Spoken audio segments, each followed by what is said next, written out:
She had always loved the water. She started swimming as soon as she could get in the water. Swimming competitively at a young age just felt so natural to me from like the first time I ever got up on the blocks. She's one of the first ones in every day, one of the last ones out every day.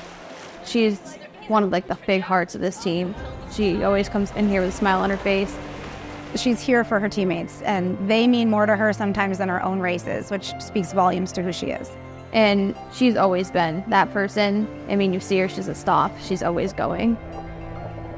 Swimming it feels like home.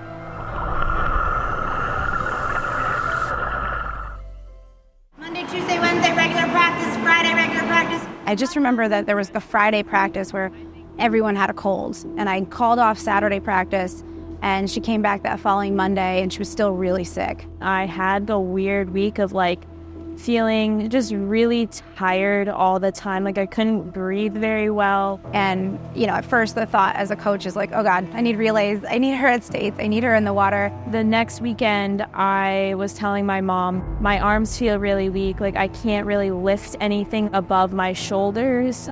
I'm just tired all the time. Like everything hurts. We started to realize pretty quickly that it was way more serious than a cold that lingered through the weekend. I was saying how like my spine felt like a rubber band that had been stretched too tight, like I couldn't really look down or up. And I came to practice, I got in the water, I dove in, and I couldn't swim. Like I took that first stroke and I just cried. I got out of the pool, it was like panic. And then November 7th, I'll never forget, I got a call at work, and she's like, one whole side of my face is like completely drooping. My immediate thought was like, oh my God, this child had a stroke. I left work immediately. We spent the night in the ER. They tested her for everything, but unfortunately you have to wait for those testings, so they sent us home. Another 2 days passed, and she then had no feeling in like either of her arms.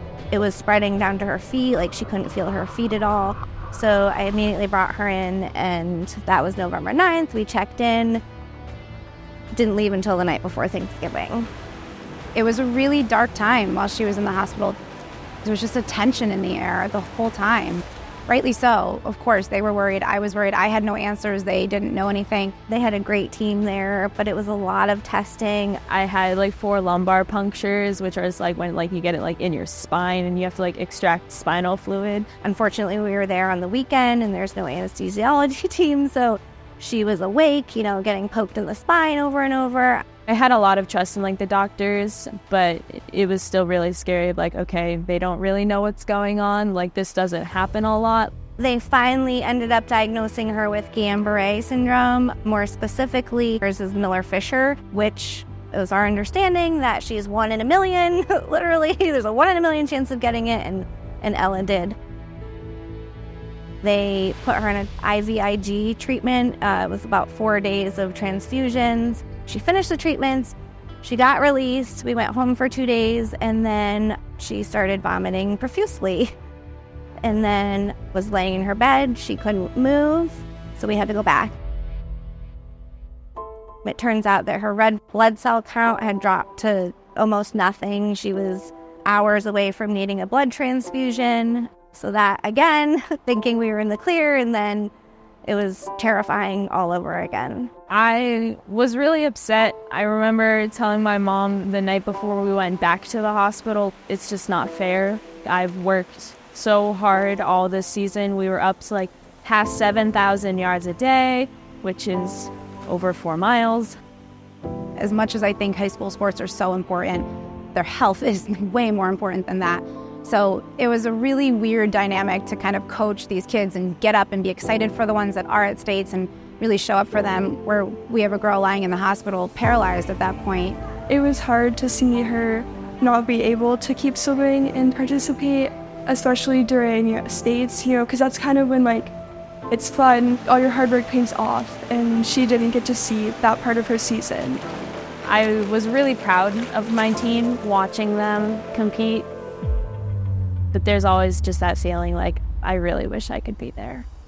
We scratched her from the meet so late that there was an empty lane, at the meet, and it was very hard to watch that empty lane. Still now I'm just coming around to the fact like, oh, that actually happened. Like I still am processing it. Her teammates came and visited her in the hospital. She was on FaceTime with them at States, which was really hard to watch, but also amazing at the same time. We tried to work her into everything just to make her feel like she was part of what we were doing.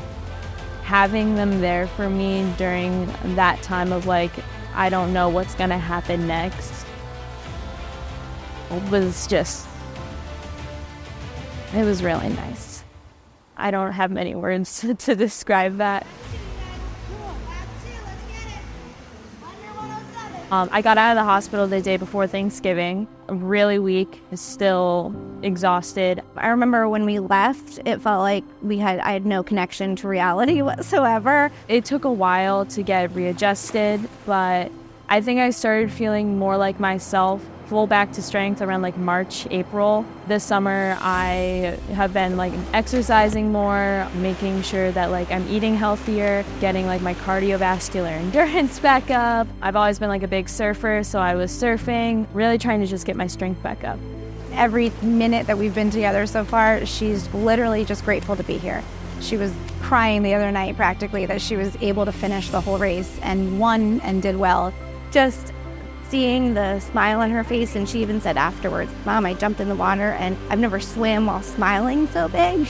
And you could feel it, you know, she popped up after her 500 and just looked at me and huge smile on her face, and just, I couldn't be more proud of her. Looking at myself and like pushing those limits that I didn't know I had, and just feeling myself get stronger and stronger every practice. Seeing her drive to like succeed and, you know, get past what she went through, and just, I think what makes me most proud is seeing how driven she is to be a leader on her team and show them, you know, you can do anything, and just be a good example. I think her teammates just like seeing her here and healthy and smiling, and I mean, you'll see her and you'll never know anything happened, which is just incredible. She's a miracle. Swimming's always been that part of my life, and it's such like a, not only stress reliever, but it makes me feel like who I am. It feels like home.